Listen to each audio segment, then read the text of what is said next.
YouTube, how we doing? Pass the prop back here yet again. It is week 2 breakdown slate. We got the full slate talking about Sunday football here. Joined as always by my guy Stu. How you doing, man? I'm doing good. Obviously, we're closer to the weekend, so I'm happier. I spend a lot of time reading, writing, all that stuff. We get to talk about it now. We get the games pretty soon. We already had a game last night, obviously. So, yeah, excited to dive into some more props. Yeah, I was able to catch everything after like the first 5 minutes of the first quarter because, of course, the place we go didn't have a TV in like the private room that we went to. So like, cause you know, with the, like what's it called? The rehearsal dinner, they have like private, and obviously the actual bar has all the TVs. I'm like, I just might be sneaking down there a few extra times, but luckily we got out of there a little bit earlier. So I could go and watch the game. Yeah, it was an interesting one. Obviously your Packers took care of business. I think they've, it's only 2 weeks, but in terms of making yourself known, taking down the Lions and the Commanders in dominant fashion in back-to-back weeks is a pretty good way to start your season. No matter what you say about those two teams negatively, they were two of the best offenses in football last year, and they did not look even close. Jane Daniels was pressured more than he has been in any game in his career last night. They took advantage of the mismatches. Washington really couldn't get anything going. Like they just couldn't sustain a drive to save their lives until really the very end when it was kind of over at that point. And they finally got some garbage time going. I think it was probably Cliff Kingsbury's worst game as an offensive coordinator as well. Thoughts up for Austin Eckler, obviously. What happened there? Probably over for him, unfortunately. Always seemed like a great guy, but, more injuries like that are pretty hard to come back from at his age, unfortunately. How many times do we need to see Austin Eckler right up the middle, right? And how many times is Jane Daniels not going to use his legs on those same kind of plays where they're open windows? Like, very peculiar, in my opinion, of just like, I don't know. Austin Eckler up the middle was driving me crazy. It was actually infuriating to watch because it's just like, if you're going to do that, one, put JCM in. He's at least a little bit better at that same role. I know it keeps the defenses off balance. Or once again, how about you let Jane Daniels run the ball a little bit? Because on, passing plays, they were doing a good job of stopping him from scrambling. But on running plays, on read options, they were lanes. He just wasn't keeping it. He was handing it off. So, frustrating from a Washington fan. The defense looked like shit, but I knew it was going to look like shit all year. And they actually did come up with a couple clutch stops. So that did make me a little bit happy. At least the Jordan Love drive that really sealed it was obviously the killer where they just marched down the field. But, I kind of knew Washington was going to be awful. If you were overreacting against the freaking Giants, I think that was one thing. Some pros, some cons, but losing Eckler, losing Wise. And then an underrated one, Washington lost Bates very early in the game. One of the NFL Network guys did a little video about him earlier in the week. When you look at pretty much every explosive play Washington created last week, Bates was somewhere making a block on that play. He's in motion all the time. Taking that out, I think that hurt Washington's creativity. All those kind of unique plays. Bates was a big part of it, blocking. And obviously Ertz cannot do that. And the third string rookie tight end cannot do that.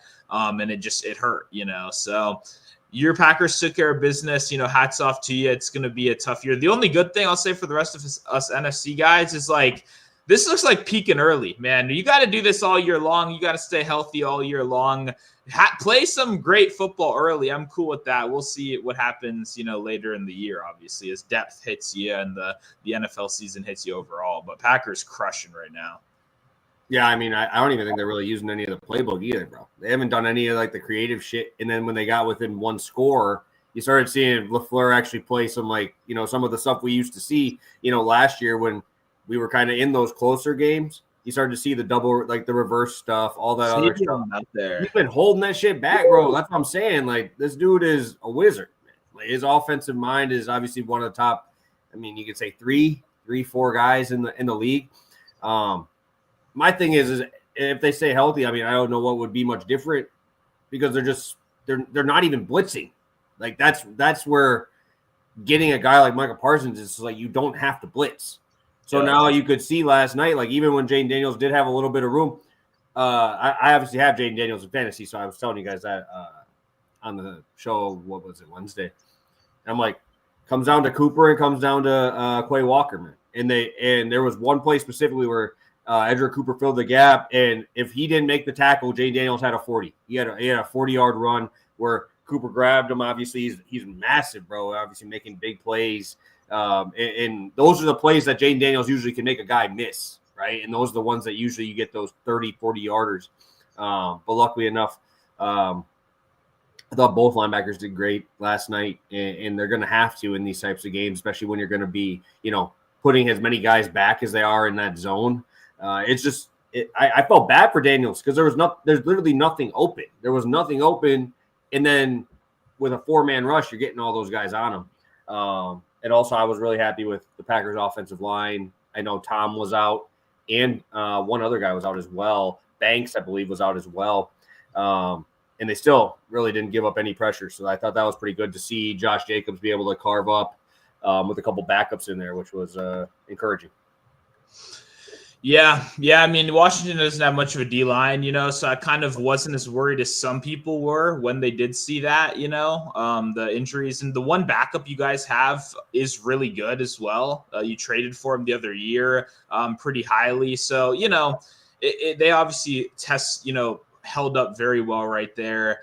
My biggest frustration was probably just nothing to Terry designed. You know what I mean? There was some Jalen Lane designed plays. I know. On a 4th down, I think they threw it to fucking Jalen. What the fuck are you doing? Yes. On the most important play of the game, they threw it an isolated fucking in-breaking route to Jalen Lane over the middle and he dropped it. What did you expect? This guy's making probably $500K. You're paying Terry $30 million. What the fuck are we doing here? Even our most impactful beat reporter guys were saying Lane is more of a special teamer to start. He's fast, but he's raw. And then this guy's just instantly getting thrown in. That was crazy. When you're in the place where you're at, where it's and it's what I was saying before the game too. It's the Packers are a better defense than anything. They're the best unit in this game, right? You're going to have to win on some tough plays. And I don't trust Jalen fucking Lane to come down with those plays. I like Debo out of the backfield. I don't trust Debo on a 50-50 ball. He threw a 50-50 ball to Austin Eckler. If you're going to do that, you need to scheme up a play and you need to get it to Terry McLaurin, who has the best contested catchability in the game. Let the playmakers make plays. Don't try to I know they're letting Daniels organically try to get there, but I wish they would have been more we need to try this. We're losing. We need to try this. It was too much spreading the ball around, too much Noah Brown, just random stuff. But it is what it is. Yeah, it just felt uncreative, very uncreative, so I think this does create a good Washington bounce back though. Once again, obviously they got their asses kicked by a good team. They were kind of rattled early and it didn't look good, but I still think Washington's a great offense, and I think they're going to put up points against anyone that's not a great defense. So I don't know who they play next, but hoping we get a good bounce back line right there. Yeah, no, I have that first half was just horrible. I texted you, I'm like, are we going to get a first down? Because I was getting pissed because Cooper wasn't even getting any chances, bro. He had 2 tackles in the first half. 2 in the first half. I was sweating ass, bro, because I'm like, are we really going to just not have the ball? And then I remember the same thing happened last week. Cooper, I think, had 3 or 4 in the first half. And then the Lions kind of did what Washington did because, you can look at the numbers right now. I would be first 3 quarters. I don't think either team had more than 175 yards. And it was all 4th quarter bum shit.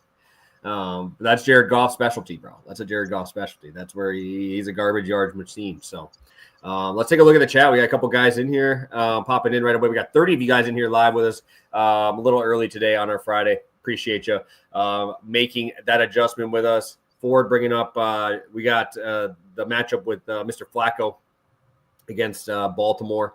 We'll talk about that game, I'm sure, but we'll see what's up. We'll see what's up with that one. Any thoughts on the receiving core of the Browns? I know I talked to you ad nauseum about Tillman. I have a lot of Tillman in best ball. He is my most exposed wide receiver because he was damn near free. Called me a touchdown first week already, so I'm feeling pretty good about that one. Any thoughts here on Jerry Jeudy? Any thoughts on Flacco going forward? I think they're 11.5-point dogs this week. Yeah, I mean, they just can't run the ball. So like everyone's kind of live, like it's hard to differentiate. They use so many different people. Samson had like 8 catches out of the backfield. Fannin and Njoku both were super involved. Yeah, Blue just asked about him there.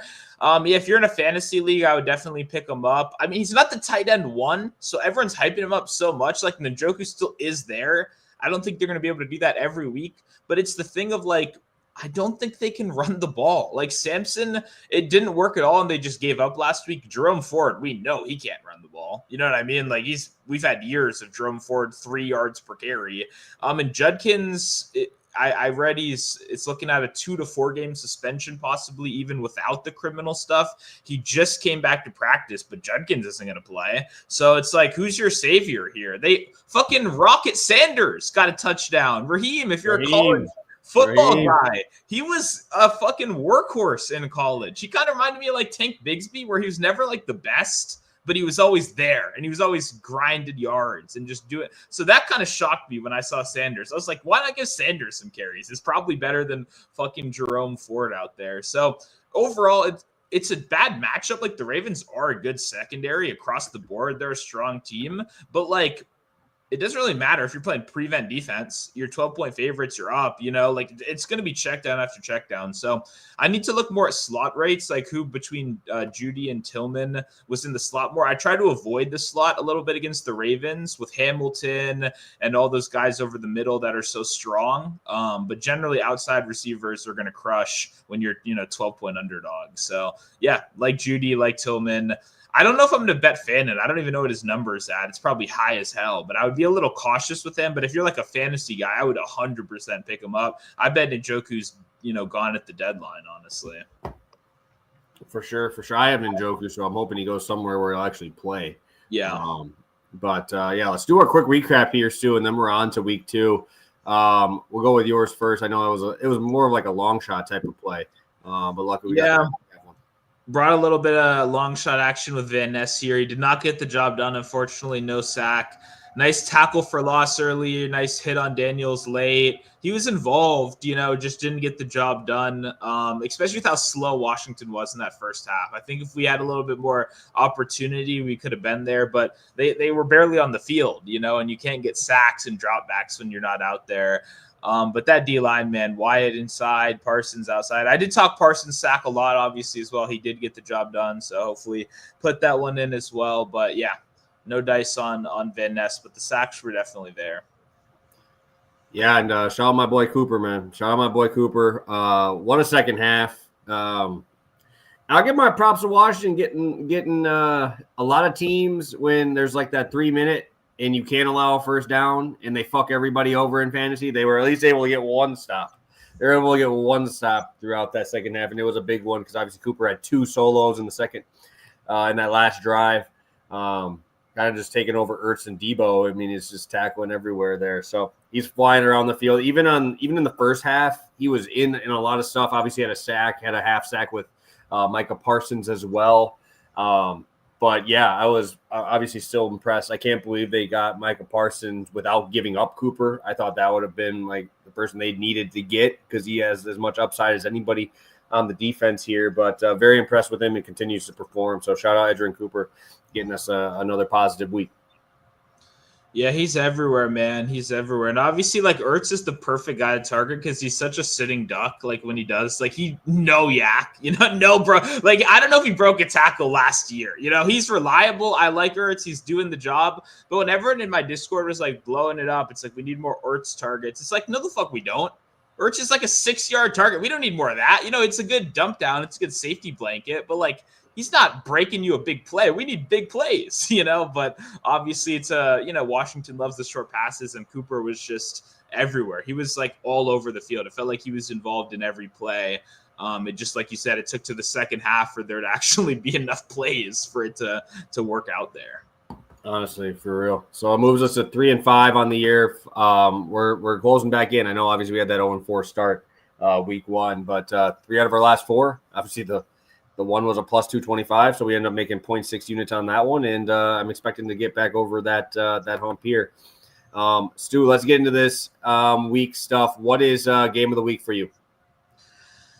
Yeah, I mean, obviously my game of the week, I just lost. My team just got beat, so that's a bummer already. But yeah, I mean, beyond that, like my games of the week are like real shit shows. Like when I'm looking at this slate, I'm hyped for Jacksonville, Cincinnati. I feel like not enough people are talking about that. A game where two offenses didn't even look great in the first game, and the total is still 48. Kind of tells you something. 49 now at this point. Like I'm yeah, that's probably the one I'm going to be watching the closest, honestly, just because I want to see Lawrence. You guys know I'm exposed to Jacksonville futures this year. And then Cincinnati. I mean, Burrow on the other side of the ball, passing down the field.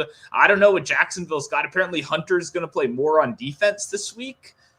I don't know if I believe coaches in general when they say things like that, but I could believe it. Just realistically, when you look at the defense, Jacksonville's not great. And then you got two awesome wide receivers. If you think Hunter could help, it makes sense that he could get more reps there. So I just think a lot of interesting factors. I think two quarterbacks I want to watch, I'm very curious about, and a high total. I think that's probably going to be, at least on that early slate, the most enjoyable game for me and my big screen one. For sure. I feel like there's a couple that I like that I'll enjoy watching. But for me, I think it'd probably be the Lions, Bears. I think that'll be interesting just watching Ben Johnson go back there and just seeing who's the shittier group now. After both teams lose their first game and they can just fight to be 0-2, I guess. So, yeah, I think it's an intriguing one. Back-to-back divisional games to start the year is tough for anybody. But a rookie head coach who fucked up, 3 times in his first game that really messed up their chances of winning. So intrigued to watch Dan Campbell's awful offense now.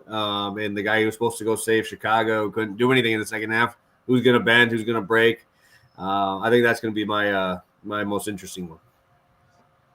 Yeah, and then that's obviously a good one. I'm going to be watching that, and then there's a freaking Super Bowl rematch as well that I figure we gotta bring up here. I will say I think the Eagles are going to win, so I don't want to watch that game because I don't like to watch the Eagles win and take care of business. But that is my personal. I was writing a little bit about that game, like a long shot before it started, just to look around a little bit, and I think the Eagles should probably be -2.5, -3, maybe -130 on the money line, not even money. I think Mahomes is getting him a little bit of credit there. So that's just my 2 cents on that one, which I think that's America's game, even if it's not our game.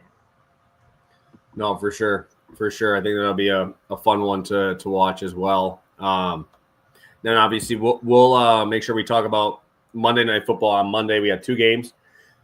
Over there, obviously the Sunday night game, but 2 Monday night games. So those are always fun ones to break down just because we get to talk about 2 games on our Monday show. So obviously nothing today will be talked about with that Monday night games, either one of them. So just keep that in mind. If you got questions on those, we'll talk about those on Monday. Stu, before we get into bets, dog of the week, man. It's dog of the week time. Positive last week. Obviously, I was able to cash in on Raiders money line at +130.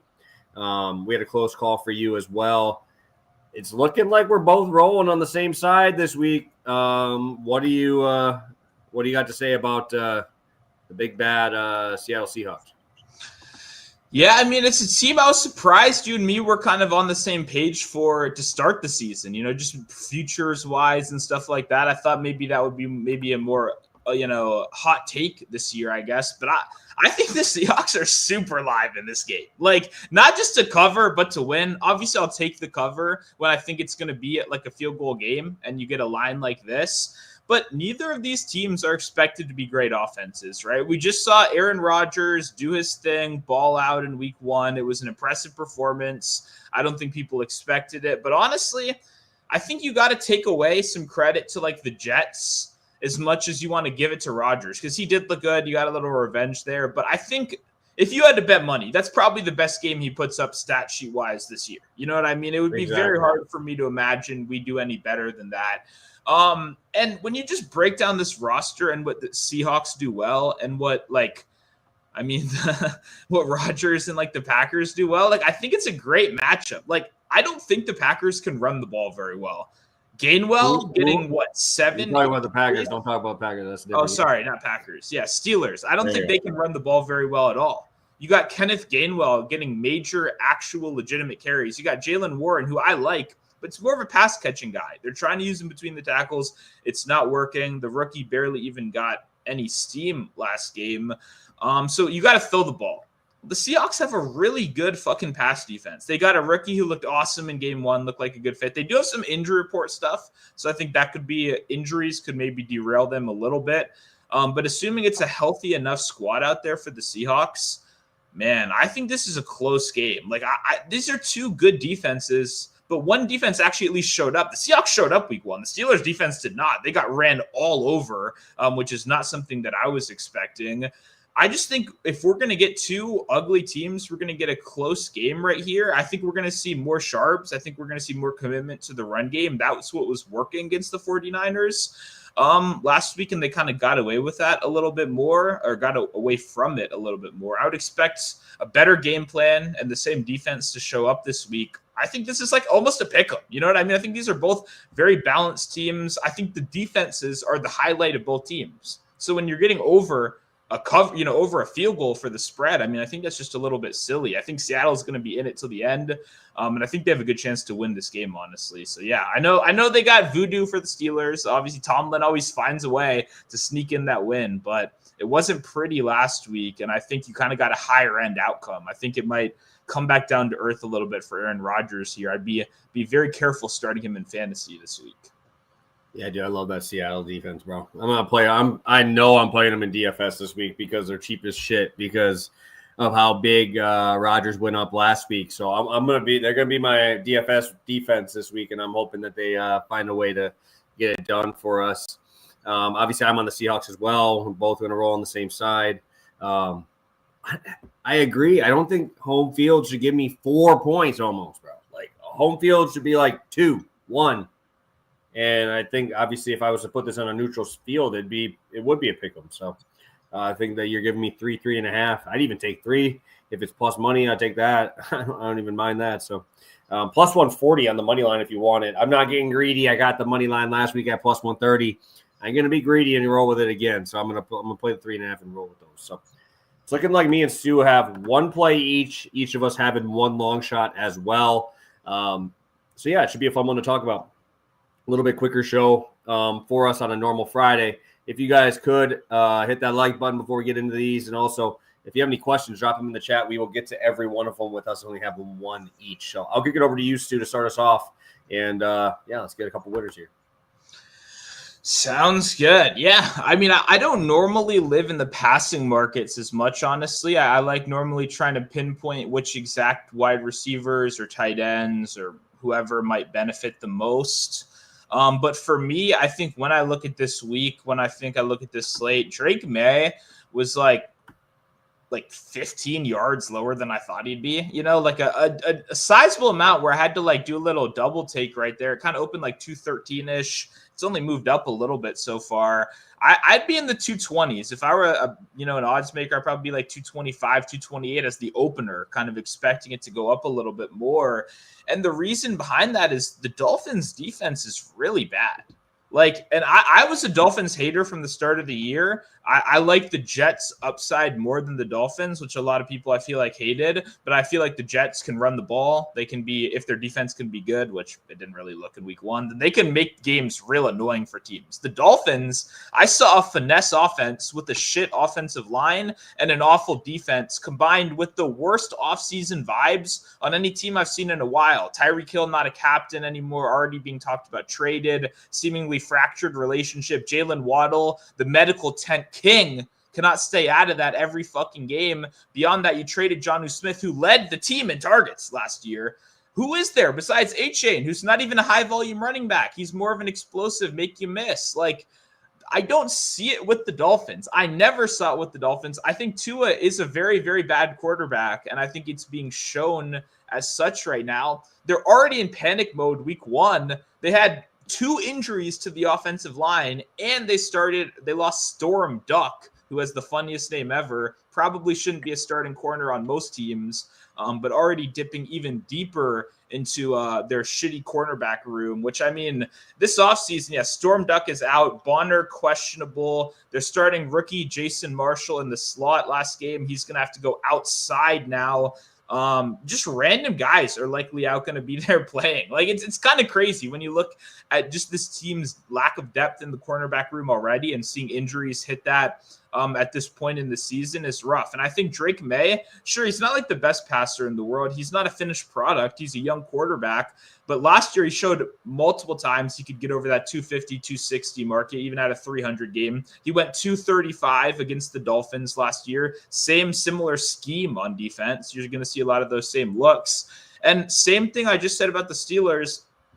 I don't think these guys can run the ball. Ramondre Stevenson, listen, I've got a little bit in best ball. I hate to say it. I do have some Stevenson in there because the Henderson price got insane, and I just wanted touches. If you got like a 0 RB team, I just wanted a guy that's going to at least get some touches. Well, he's getting touches. He looks like dog shit every time he touches the ball, though. Henderson is going to steal that job from him, no doubt about it. I would even say at like a 3-down level, sooner rather than later. I mean, Antonio Gibson lingers around and is solid enough. He's an okay, like, special teams, receiving back, get a couple touches kind of guy. But overall, I just don't see them being able to sustain much on the ground. And once again, Dolphins, at least if they have something, they have Chubb, they have an okay defensive line. It's not like the worst in the world. So when you look at strength versus weaknesses, let's look at what one of the teams that was expected to be the most run heavy in the league did last week. They threw on him. They threw on him early and often. They destroyed him through the air. Daniel fucking Jones crushed this number through the air. So a team that is already, we knew was going to be run heavy. Jonathan Taylor priced in the 80s in back-to-back weeks. We know they're going to give him the ball a ton. They went out there and said, no, this secondary is so bad. Scratch that. Let's throw the ball a little bit more.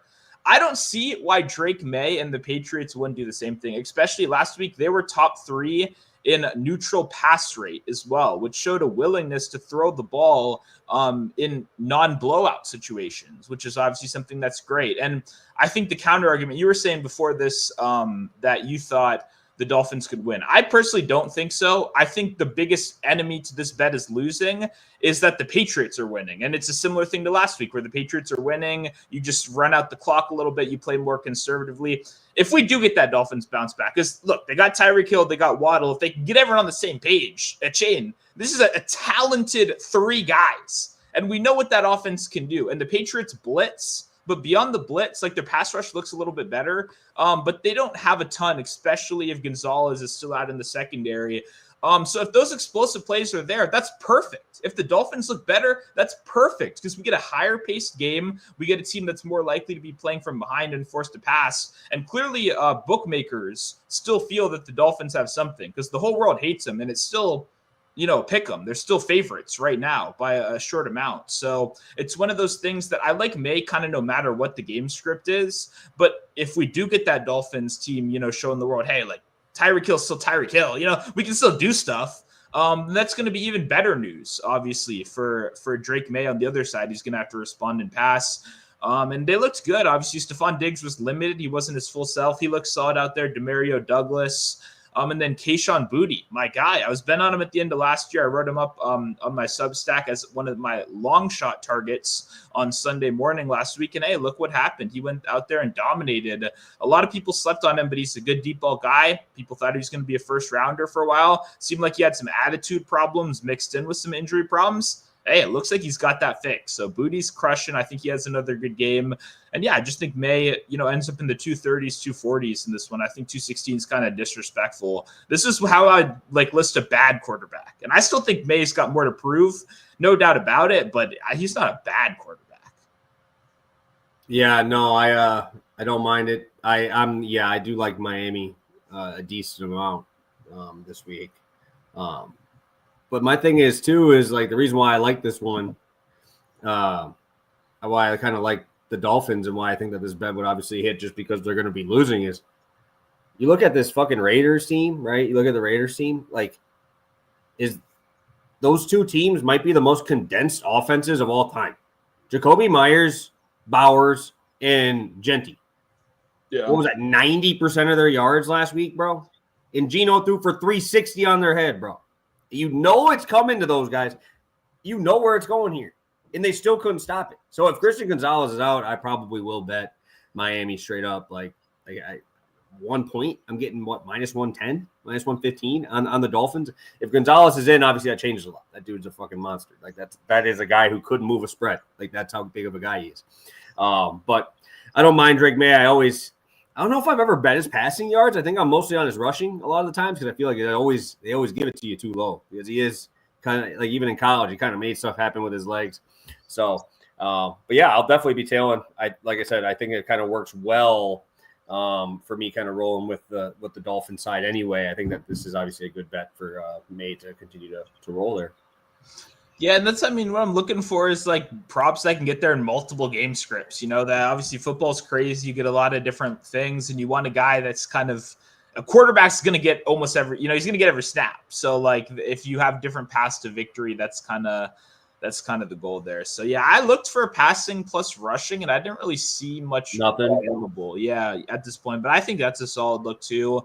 My worry is just they don't design runs for him. It all has to be like scrambles, and guys like that, once you get above like 20 yards, I think I'm kind of done unless you're getting design touch. You know what I mean? Like unless you're getting actual stuff drawn up for you. Once you get past 20, it's hard to scramble for 20 yards, in a game, So, but overall, I do agree with the thought process. And I think passing plus rushing is probably pretty solid as well. Yeah, and I mean, I feel like this is the thoughts of every single person, right? Is that Miami looked horrible, but it's week one, right? It's week one, and you get to bring them into Miami. I believe the last 2 times they were in Miami covered, and those were like minus 8.5, minus 9.5, right? That's what their spread was, and they were covering because they were winning by 14 in Miami.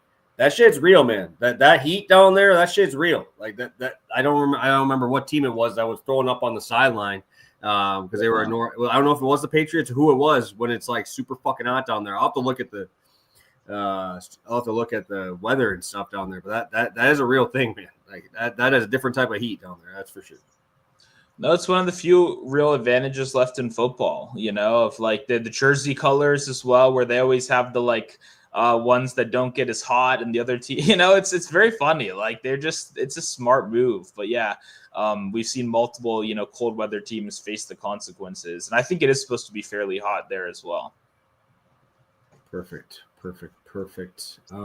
Yeah, let me get into mine. And then it looks like we have a couple other questions that we can talk about. Actually, I'll just let you do this one first, Stu, just because we kind of just talked about the game. What is your thoughts on this 14.5 rush attempts?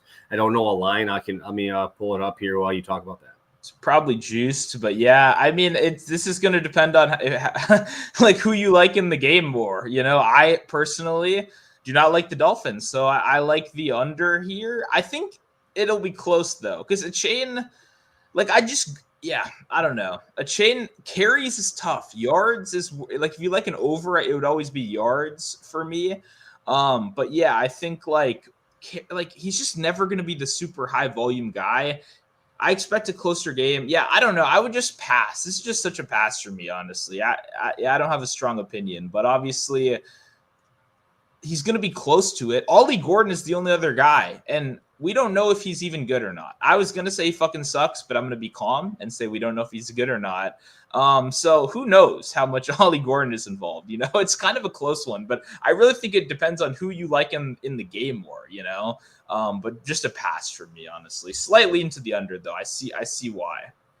Yeah, it's at minus 125 over 13.5 on FanDuel right now. I'm not seeing anything on DraftKings there. So we will get to your questions here in a second. I'm actually going back to my guy that I played last Thursday, and I'm going to be rolling with him.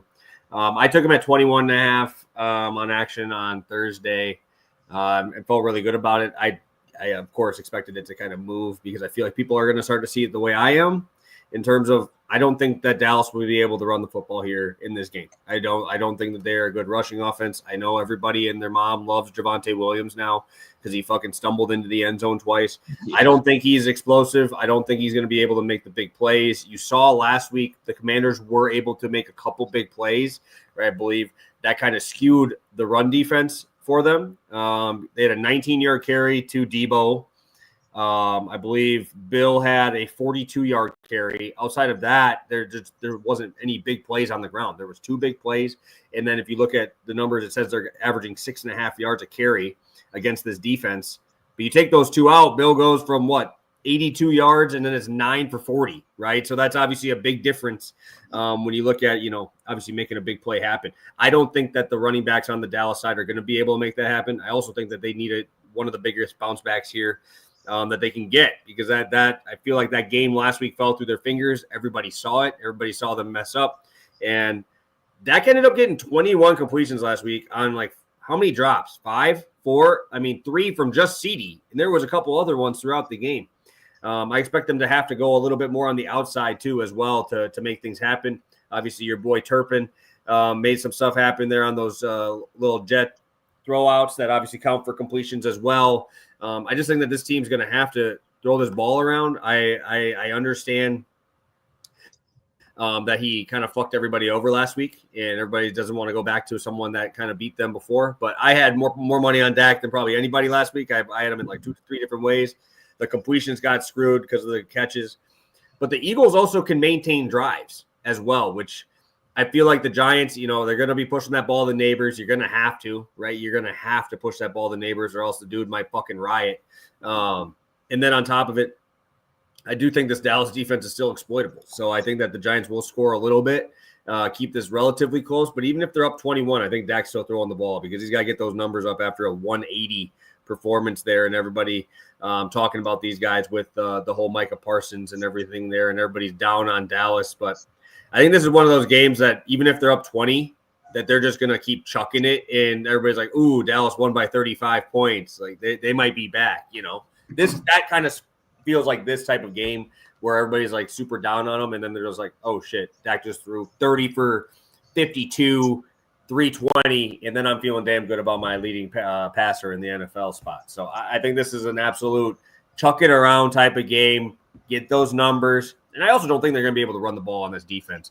Washington, I feel like, has a lot more explosive players on their offense than this Dallas team, outside of obviously CeeDee Lamb in there too. But sign me up for a little bit Jake Ferguson, a little bit of Turpin, and then obviously I'm expecting TD to have a game here. So sign me up for Dak. Yeah, I'm fully with you here. We talk dogs of the week. If we had a favorite of the week, it's this team right here. 100%. They're going to murder them, bro. They're going to just kill them. 100%. Like, I had the Cardinals in a ton of parlays last week. It was kind of one that if they lost, it would have been like big. It would have hurt, I'll probably do the same with the Cowboys this week. Depending on how many UFC favorites I like, I guess, because, you want that go-to. But, man, like, Russell Wilson starting is a gift. He can't do anything back there. Like, it's really bad on the other side. And I don't see anything from this offense at all. So it's going to be all Dak all the time. And I'm with you. Honestly, Javonte, if they put it a little higher, I'd play the under. And I know it's hard to, because we both expect them to kick their ass, so we'll probably carry it like 18, 20 times. Javonte is not good. They went in there and they saw, look, Jalen Carter is out. This first couple of drives, we just need to run it up the middle, and it worked. After that, even with the backups in, Javonte still didn't look good. Like, he still just went back to regular Javonte once they just had some semblance of, like, calmness, So at that point, yeah. Man, I think Dak has a killer game. Like, I think he has a killer game this week, so I'm with you 100%. I mean, dude, like I said, I think if they're up 20 at halftime, this dude will still chuck. Maybe they sit down CD, but he will still fucking chuck. It doesn't matter. Just because I think this is just one that they're like, oh, yeah, we need to get our names in the media again. We're all this negative press. Well, they just won by 40, bro. And Dak threw for 400. And, it just kind of has that feel to it with this Giants team looking like they are. But, hey, they do have a good defensive line. That is the one positive here. That defensive line is scary, and they're very, very good. So, it just kind of feels like one of those games. Get out of your hand quick, get those balls in there, and let stuff happen. So, yes, I agree, Tyrone. This does kind of feel like you're just going to be one of those stats games where, in the MLB, when you go and play Coors Field, bro, you're just out there. You're just like, all right, we're just taking absolute hacks, getting those home runs up over there. I don't have access to ESPN Bet, but I do like to see that. But yeah, luckily I was able to grab a 21.5 before they moved it up, but feel good about where we're at with that one, even at the 22 plus money spot. Yeah, I only can make a couple, like ESPN bet. I have one account that's like okay, it hasn't been crushed yet, but I save it for only college football longest reception overs because they're like the only book that posts that shit, and it's so easy. But if you win too much, like they'll kick you off or whatever. So I'm just trying to wait till like playoff time and later in the year. So I just have like an ESPN bet that I just can't touch until we get to like college football, like prime time, because I know that's when like they start putting those lines up again, and they were just so fucking easy in the past. But shout out ESPN bet. Somehow ESPN is the global superstar, and they still have the worst sports book in existence. Good work, guys. Yeah, you have unlimited money, and it puts out shit product, but it's also, the shit product on TV. It's horrible. Somebody figure it out and fucking make something else because it's horrible, dude. It's the talent there is also god awful, dude. Absolutely god awful. So let's get through a quick recap. So we'll get to some questions and then we'll get our people on our way here with some long shots. Yeah, now is a perfect time to get those questions in if you have them, obviously, as we, finish up the show and, go to our other stuff. Also, leave a like if you haven't already. I'll sneak that in there. We got Drake May of the Patriots, over 216 passing yards, minus 110. Widely available across the board. I'd played up to like 221, 222, but really hasn't moved that much so far, so we'll see. Awesome. I'll be on Dak over 22.5 completions, minus 105 is what I'm seeing for best line. Obviously, if you have Fanatics, I saw Fanatics is plus 115. But yeah, definitely it is moving. So I definitely would grab that, if you will. Yeah, we're at 13 likes, guys. We got 35 you guys in here. Let's get that up to 20 at least before we get out of here. And let's get a look at the chat here and take a peek. Bill Fay actually bringing up a fantasy question. Pick 2 to start. 1 to sit. We have Marvin Harrison Jr., T. Higgins, and James Conner. Stu, I'll let you pick first here. Which 2 of the 3 are you picking between Harrison, Higgins, and Conner? You probably got to sit Marvin Harrison, but funnily enough, if you asked me to bet on one of those 3 players, my bet would be Harrison longest reception over 21.5. So like, unironically, it's my favorite bet of them, but of like just fantasy, like Connor, you need it. Even though Benson, I was concerned last week. Like Connor should have been better. He didn't look that good. So everyone's hyping up Connor bounce back. I see it. The volume's going to be good. But, like, he didn't look good. So that's why I'm not running to the Connor window. But, like, for fantasy purposes, touchdown upside, you probably have to do it. But, man, that secondary or that defense got no pressure on anyone. And when you have no pressure, you're going to obviously emphasize deep passing. And Marvin Harrison is, like, the one guy that can catch a deep pass in that team. And he's good at it, too. And I think he'll keep showing that he's better at it. So I like longest reception for him, but I don't think you can actually like trust him over James Conner's like volume in this matchup. So you got to start Conner over him. And at that point, it's Higgins versus Harrison. And I think Higgins is probably the higher upside pick in that game. So that would be my pick personally. I would definitely agree there. Harrison, outside of 2 plays last week, probably got you 5 points. Obviously had a 40-yard catch and then a touchdown, right? And then I don't think you can bench T. Higgins. I know that Jamar Chase is going to be the most popular play of all time this week, going against 200 yards. Yeah, and I get it, but like even if Chase goes for 150, Higgins is still going to get 8 to 9 targets, dude. Like this dude in a game like this that could shoot out. What is it? 49.5 line? Like, yeah. I don't know. I think it could go up and down here pretty quick. But, yeah, it was concerning last week with how bad they looked against the Browns, which is why that 11.5 kind of freaks me out a little bit on Baltimore, man. Like, that Browns defense beat the shit out of those guys last week in the second half. So, pretty impressive there. I know it sounds a little crazy, but the Jets are an underdog of the week. Could the Bills have a letdown spot after that game? He also talking about Breece Hall rushing yards. I love Breece Hall, dude. Obviously, the volume wasn't as high as what you were thinking. Obviously, the game script really helped out. I know Braylon Allen had like 8 catches. Everybody wanted Braylon Allen. I saw his ADP just flying up boards. I am all in the Breece Hall train, bro. I got him in both fantasy leagues, and I felt awesome watching him get 18 to 20 carries. The dude's elite, man. The dude still has it. Obviously, the injury, what was it, a year and a half ago, is still in the back of people's heads, and it was nice to see him be explosive again. So yeah, I don't mind the number there.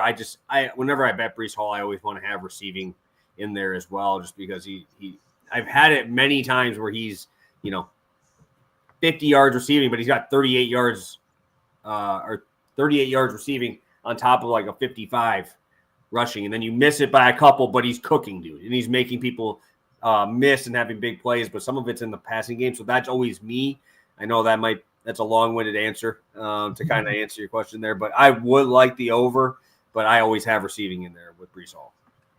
Yeah, I think in receiving has just as much upside in this matchup, especially if we think it's going to be like a trailing game script, obviously. So, yeah, Breece looked good, man. He looked very, very good. When he was healthy, once again, last year he did not look good. So that's really the concern coming into this year of like he looked like the injury affected him. But when Hall was healthy, he was one of those guys that you go, like, I could see him being the number one running back in football in terms of fantasy, pass catching on the ground. Like, he is that good when he's healthy, and he looked more like it. I don't know if you can say 100% there, but close to it, So it's hard to go against that. I will say the one truther, Braylon Allen positive, was he marched down that field, and my boy Allen, he got in that red zone touch. So I would not be betting Breece Hall touchdowns because he might get him to that 5-yard line. They're yanking his ass out of there. Jalen Fields, Allen, 3 running backs going 5 different ways. Like, touchdown is going to be a big no-go this year. But everything besides that, yeah, Hall looked awesome. And I think, yeah, I would agree. I think the receiving provides just as much value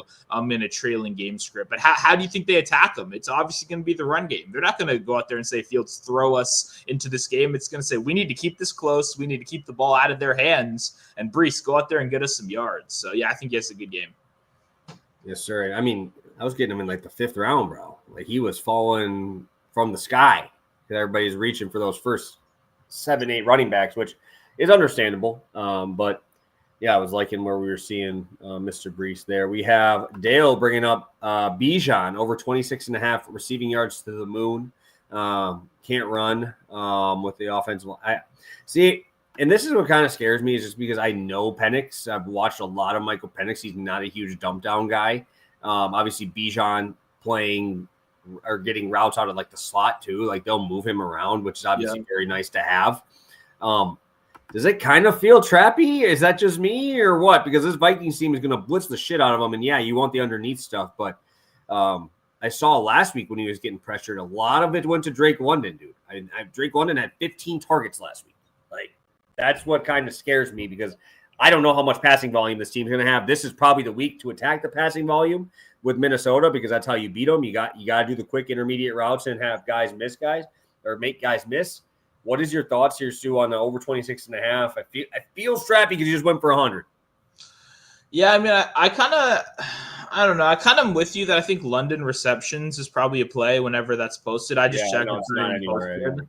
But I think Bijan is the number 2 receiver on this team. I mean, even with the injuries, they saw London banged up. Doesn't make you feel good against a violent defense. The Vikings are violent out there as well. They tackle well. I mean, London, yeah, he could be out of there, which is a concern. Then you have nothing. Then you got like Daryl Hodge coming out and playing snaps. Like, they've just got such a lack of options that I think you don't have any choice but to be forcing Bijan 5-6 targets a game. He's talented as hell. He can make people miss on screens and stuff. And like you said, he's going to get like 2-3 catches from the slot, which how many running backs can say that in football? 0 probably, 0. So maybe a chain. But yeah, like he's kind of in his own tier.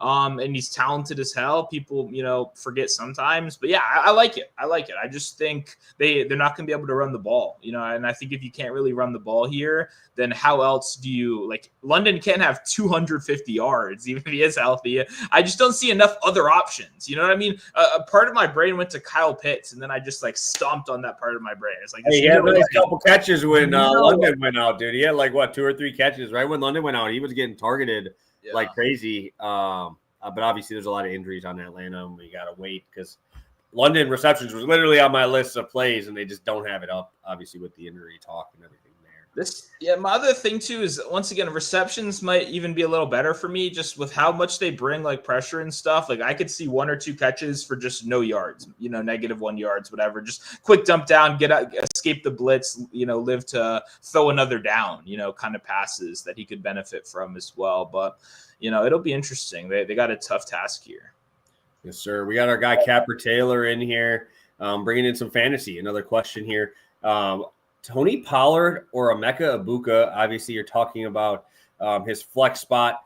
Obviously, Egbuka is coming off of that massive day, huge game for him. I believe Tampa is a Monday night game, so we will be talking to them specifically on Monday. But for this, we can help you out just because obviously Tennessee will be playing early there. What's your thoughts here, Stu? I picked up the Rams defense in fantasy and throw them into my stream starter facing this team. Only a 5.5 point spread though. Kind of gives you a little bit more pause to maybe play Pollard. That even against that elite defense in Denver, Pollard had some fucking crazy volume.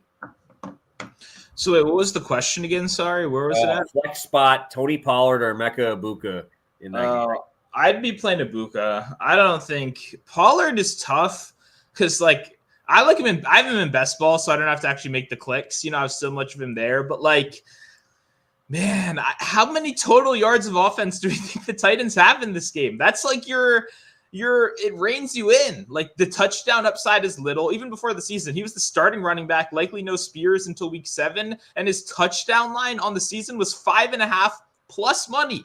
It kind of tells you, I don't know if this team's going to score a lot. Their defense can keep them in games. It looks like they made either Bo Nix sucks or they made him look silly, and I think Bo Nix isn't great, but I think you got to give him a little credit for making him look bad. So the defense might be something, but on offense, man, I don't know. I don't know if I can trust him. So Pollard, he had a good catch, but the volume wasn't super good. Beyond that, it was just that one catch. And then on the ground, he probably gets, 15 carries, 50, 60 yards.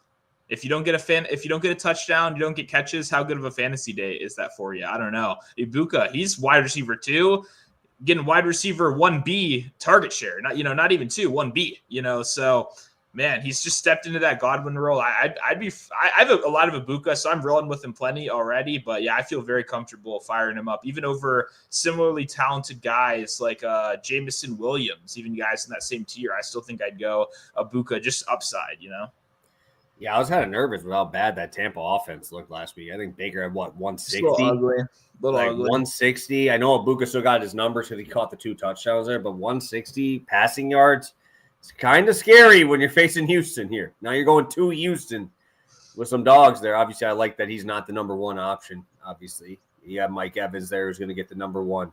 Everybody eyes on him. But coming off of a 2 touchdown game, obviously it's tough to put a guy like that on your bench after doing that for you, even if he does suck. He already probably paid you off with a win in the first week. So, Shane, with our last question here before we get to long shots, Tet with Young or Pearsall with Mac Jones. I feel like you got to roll Tet, right? I mean, you're rolling Tet. That's nasty. But his other option is Pittman. Don't go Pittman. That's what I said. But he said that's a bad matchup. I'm like, yeah. Well, I'm rolling Tet for sure, dude. I feel like this isn't even close for me. I mean, the thing is though, Ricky P's got nobody there, dude. Nobody. Do you think they can actually move the ball? That's the thing is obviously I know you're playing the Saints, but how do you not just look at this dude? Look at this offense. There's McCaffrey and Pearsall, and that's it. That kind of scares me. Yeah. I mean, they signed my boy. Oh, I wonder what his touchdown odds are. Oh, this might be a good one. My boy Kendrick Bourne just signed a $5 million deal with them. He got off of a flight to San Fran to come to DC, potentially to sign here. But obviously with all those injuries, he made, it's only plus 600. He made the right move. Way higher than that. Fuck. I was hoping like 10-1, man. That would have been such a winner, dude. Oh, that's a bummer. I have such a good history with former 49ers wide receivers for whatever reason, but whatever.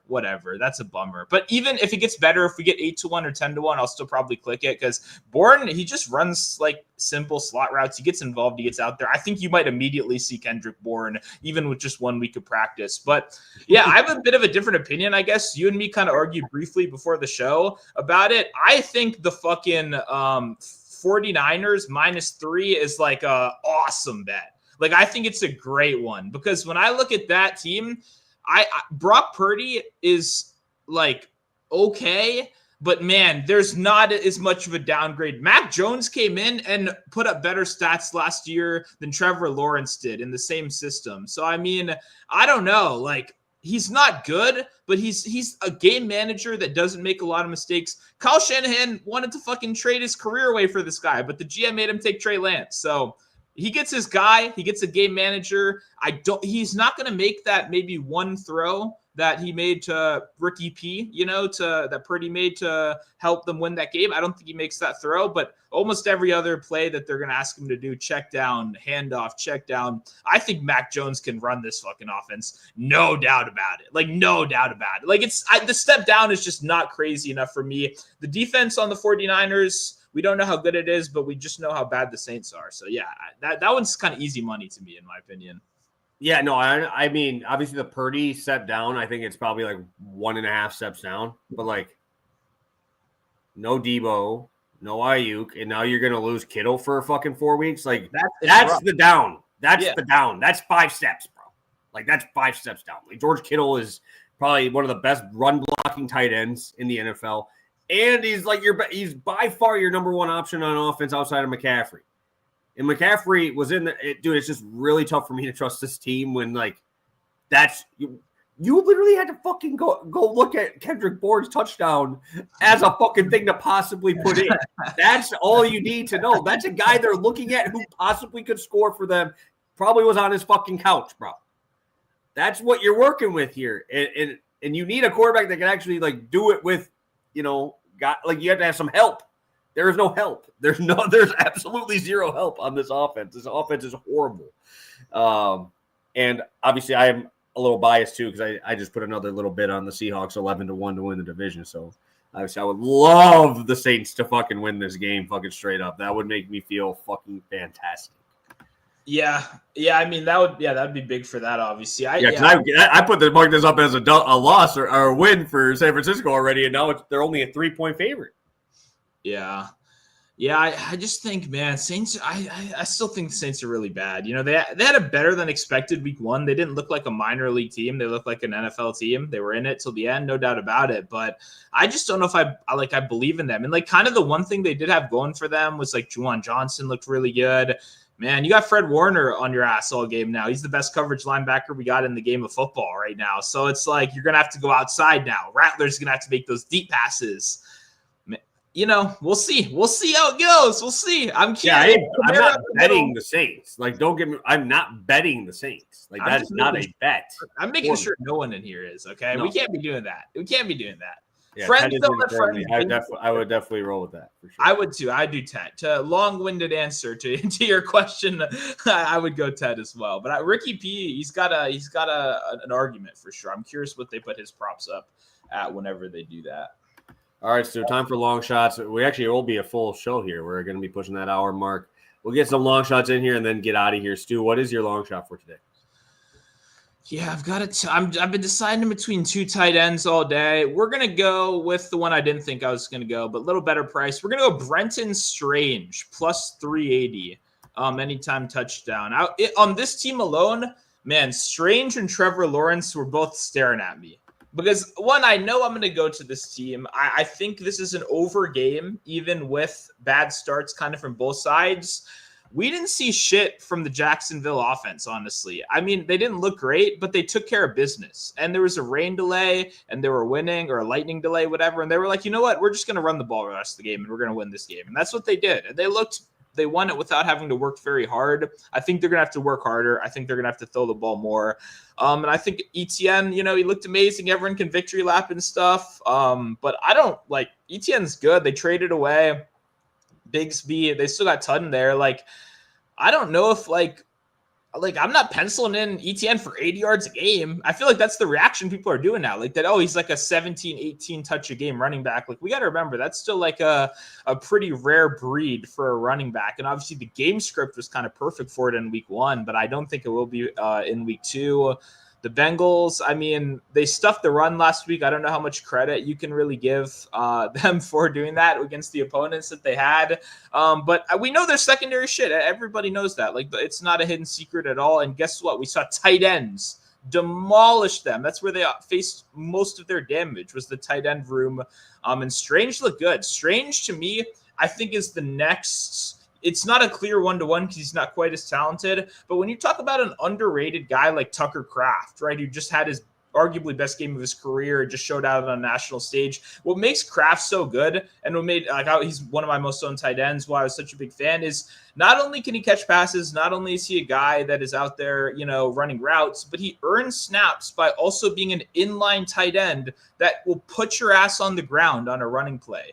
And you're just realizing how even watching Kraft last night on run plays and stuff, just being so involved, you see the value of a guy like that so much. You know why these Kittles and before that these Gronks that not just can catch you a pass but also do the dirty work are so important. They earn all these snaps. Strange was great blocking last game. He was involved in line and out of the slot. They moved him around. Like, I liked what we were seeing. I like the versatility and I like the lack of competition. They don't got any other tight ends that are worth anything on this roster. Like, it's going to be the Strange show this year. And I think he's a good option. And I think in a high scoring game with a lot of touchdown opportunities, I don't know why I wouldn't be backing him in this one. I think my concern, I guess, is like Brian Thomas.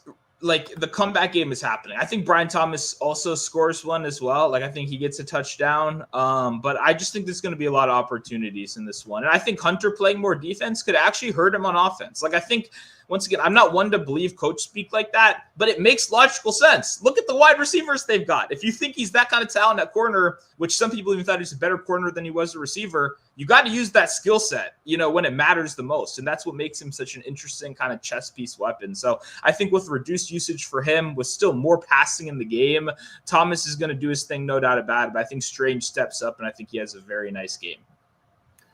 Awesome. Well, yeah, I will be talking about the same game there as well. I'm going to be rolling with a little combo parlay. I'm going to go Caleb Williams and Trevor Lawrence, 250 parlay on passing yards. It's getting almost 6-1.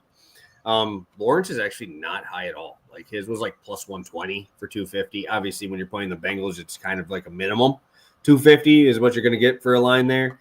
But Caleb Williams is giving me a plus 215, 220. Feel great about that. I love that spot. Ben Johnson, I feel like, is going to want to go out there and put on a show for these guys. I'll probably be playing Caleb Williams and a couple other options in a couple other, different ways this week. Obviously, you're getting him in a dome. I believe it's in Detroit here. You're getting a 6.5 point. They're 6.5 point dogs. And I think you have decent tape, right? You have the first half. You have that first half tape that they looked really fucking good. And what we just saw from the Packers there against that Lions defense, Jordan Love had 180-something yards in the first half. They just absolutely torched that defense. That secondary is terrible. And I get to rely on a guy like DJ Moore to make guys miss. I know I keep seeing everybody making the meme out of Luther Burden. I think he might have a couple catches in this one after him getting roasted on Twitter for saying they're gonna.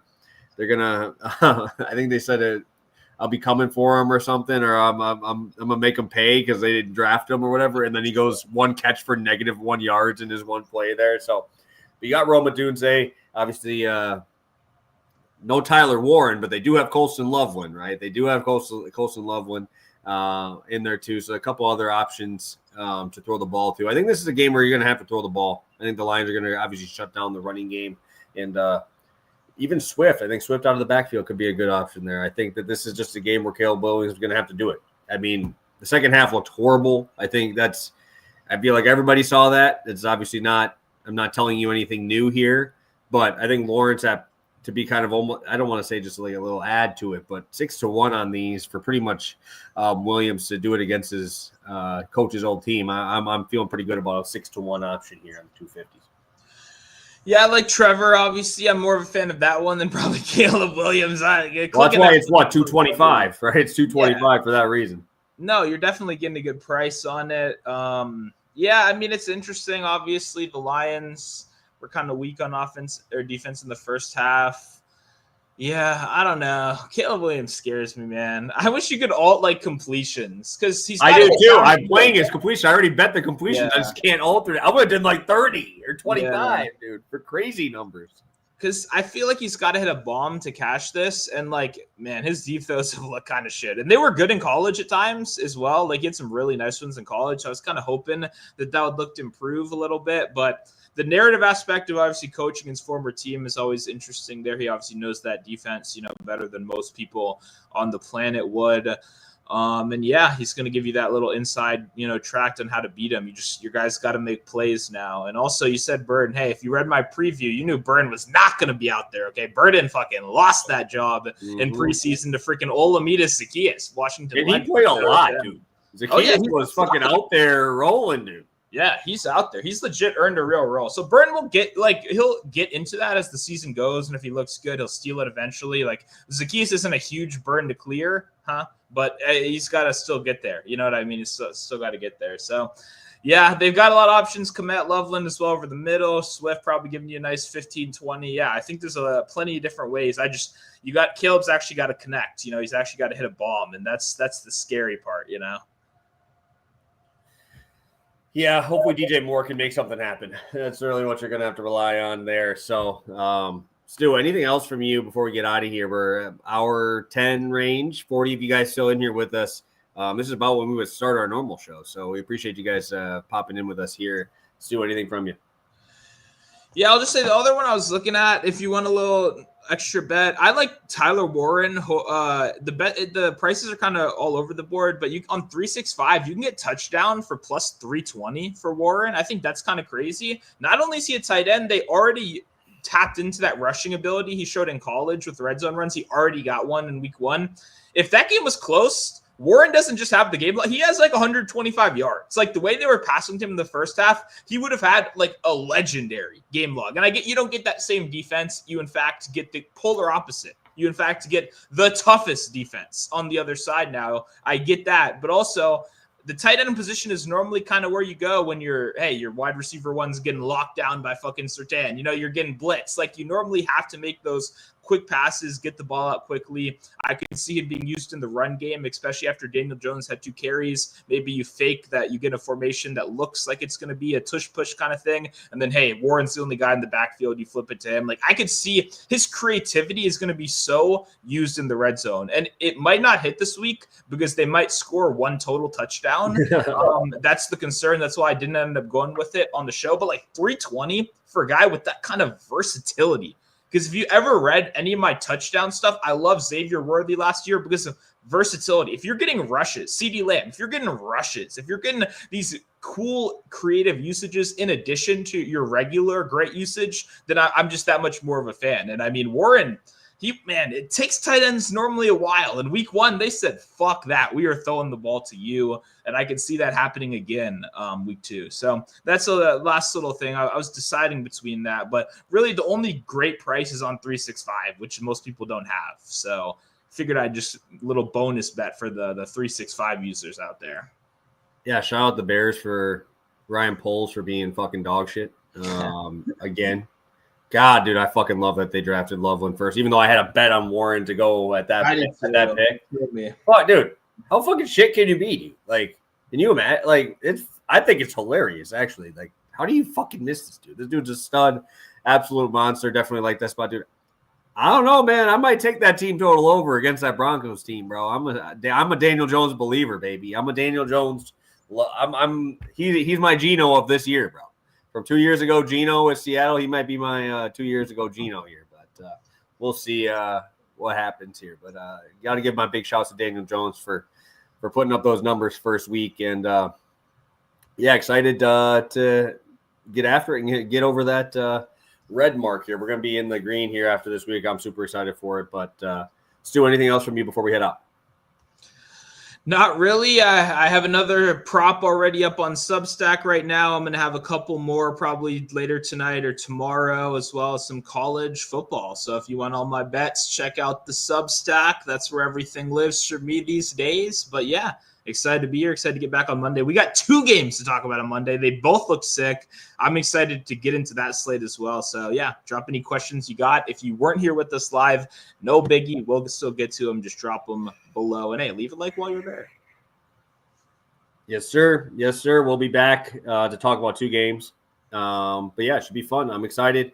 A lot of action here. Make sure you guys are paying attention. We'll be ready to roll with you guys on Monday. So appreciate you guys for tuning in. We will see you Monday. And yeah, hopefully we're coming back talking about a sweep. So have a good one, guys. Best of luck. If you have any other questions before this game start on Sunday, make sure to drop them in the chat. So have a good one, guys, and best of luck this weekend.